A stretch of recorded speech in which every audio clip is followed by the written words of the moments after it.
selalu menyiapkan setiap sekolah atau setiap kita memimpin.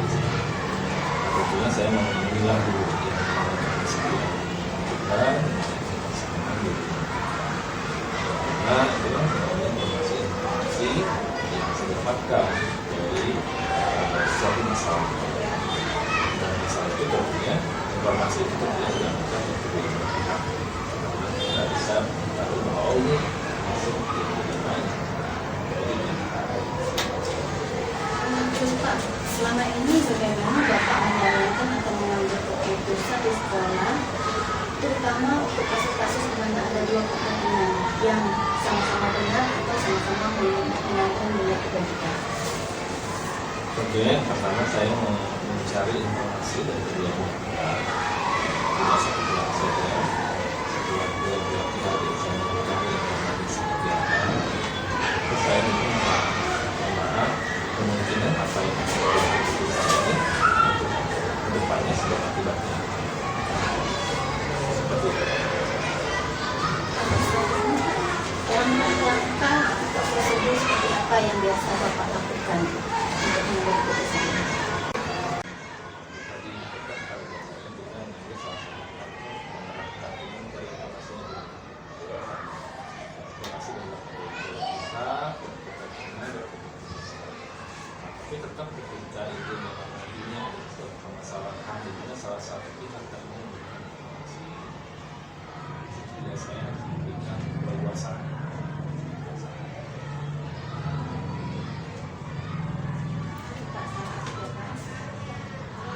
Terus Pak, hal apa saja yang selama ini Bapak anggap efektif dan mengambil keputusan pada kasus-kasus di kita? Hal yang saya lakukan tentunya dilaksanakan pada saat kita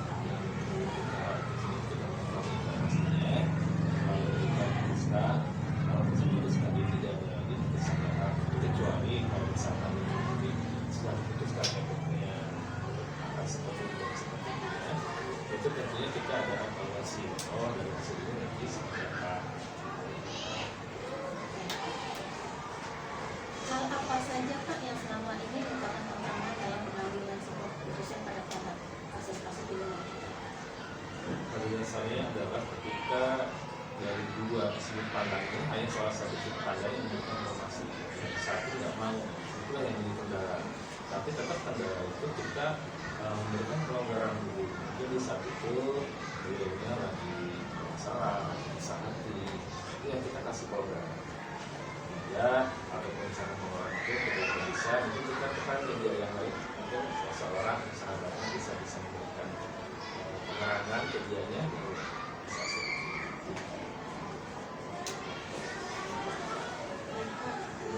Apakah Bapak memiliki sebuah tata cara atau jasa tertentu dalam sebuah penyelesaian kasus di luar kita? Apakah Bapak langsung menyelesaikan tempat atau memiliki sebagai bulan menyelesaikannya bentuk atau prosedur seperti apa yang dilakukan? Yang saya lakukan yang utamanya adalah langsung pada saat itu selesai, supaya tidak ada lagi kita ke depan kita akan kita evaluasi. Tetapi ada kala ini juga dua hal, kita salah satu pihak itu tadi informasinya tidak dapat, tapi setelah pembukaan informasi dulu, dan informasi itulah yang akan kita kasih tahu ada di mana dia bersedia dan kita tidak bisa memaksakan. Kalau dipaksakan nanti akan timbul masalah yang baru yang membuat ketidaknyamanan. Itu yang membuat kita hilangkan terjadi. Adakah seseorang atau faktor-faktor apa yang selama ini mempermudah atau membantu Bapak dalam mengambil keputusan dalam kasus-kasus ini?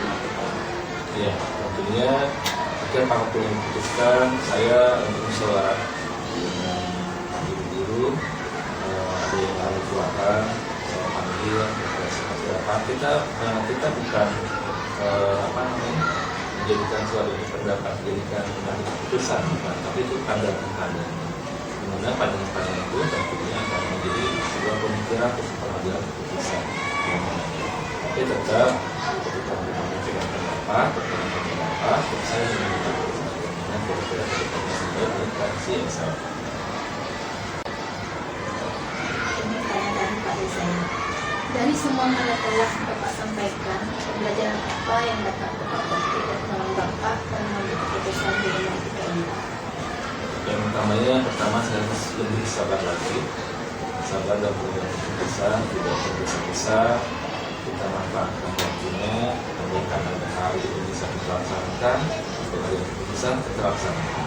Tapi kalau misalnya kita harus kita masih tahu, nah, supaya tidak terjadi ketidaknyamanan dan semuanya bisa nyaman. Dan yang diambil banyak adalah kita sebelah keputusan waktunya, kita akan evaluasi dan refleksi setelah kegiatan apakah memang sebagai keputusan itu berlangsung tidak baik, nanti dari refleksi tersebut akan kita lebih dalam. Terima kasih, itu saja dari pertanyaan dari kami, Pak. Terima kasih waktunya. Baik, saya akhiri dengan Assalamualaikum warahmatullahi wabarakatuh. Waalaikumsalam.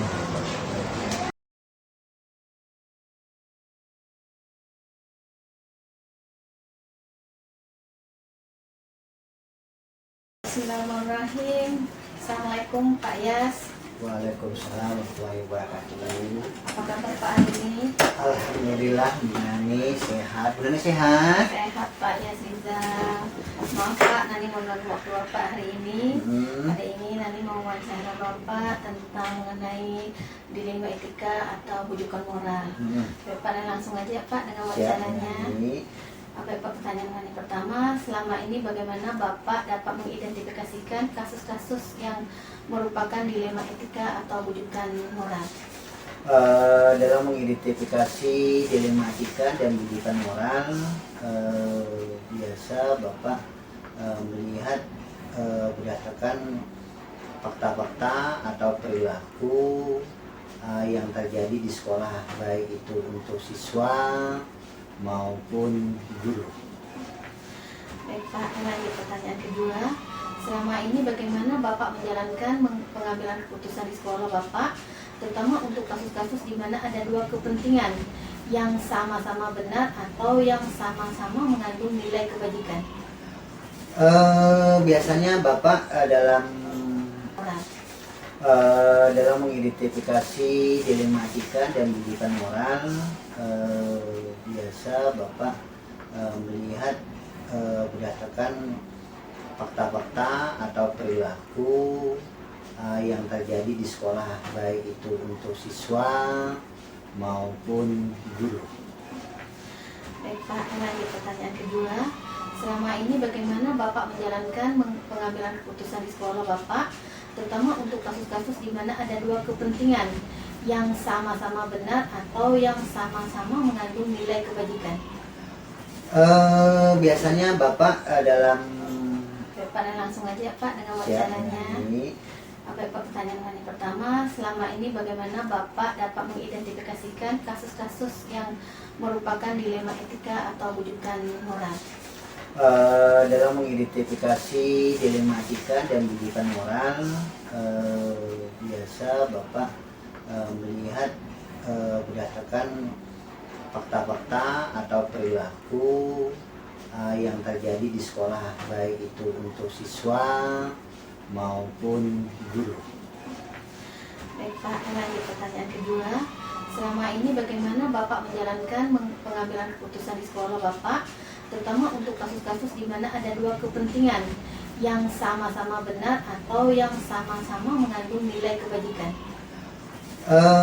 Biasanya Bapak Bapak dapat mengidentifikasikan kasus-kasus yang merupakan dilema etika atau bujukan moral?